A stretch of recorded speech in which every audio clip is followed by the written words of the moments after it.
Now we've looked at two of the three main menus at the top of Rights Tracker. We've looked at the rights menu and the countries menu. And I just want to show you one of my favourite spots. It's a new feature, the people menu. And if we go to all groups, Anne-Marie, we can just see a range of them.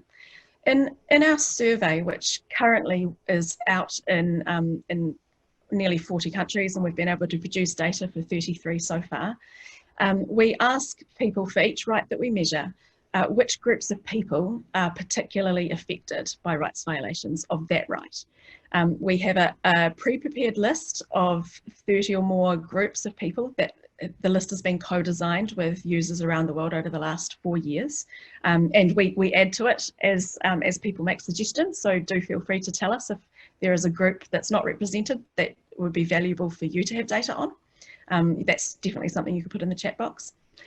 So the groups that have been nominated so far and that we currently collect data on, you can follow along any of these paths and find all of the countries in our survey where anybody has said that these people are affected by rights violations. So for instance, let's have a look at LGBTQIA+ people.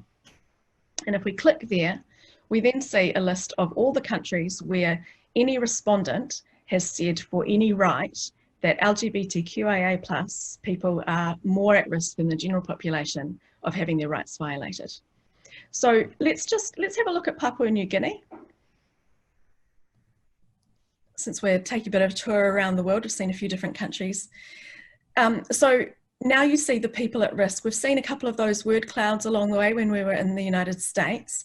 And here you see all of the word clouds for all 13 sets of rights collected on one page. And where LGBTQIA+ people have been nominated here, they're highlighted for you just so that you can get an overview as you scroll down. You get an idea of where they're showing up and for which rights a lot of people have said that they are at risk. So for instance here, this gives you a sentence you can use in your reports, which is that 43% of our human rights experts identified LGBTQIA+ people as being at risk of having this right violated. So we know that all sorts of people are at risk of all sorts of violations, and there will be many that we have not captured. But what this tells us is that when people who were answering our survey were asked about, in this case, this is the right to work we're looking at here, when they were asked about the right to work and considering the situation in Papua New Guinea in 2019, nearly half of them had in mind that LGBTQIA+ people were particularly affected.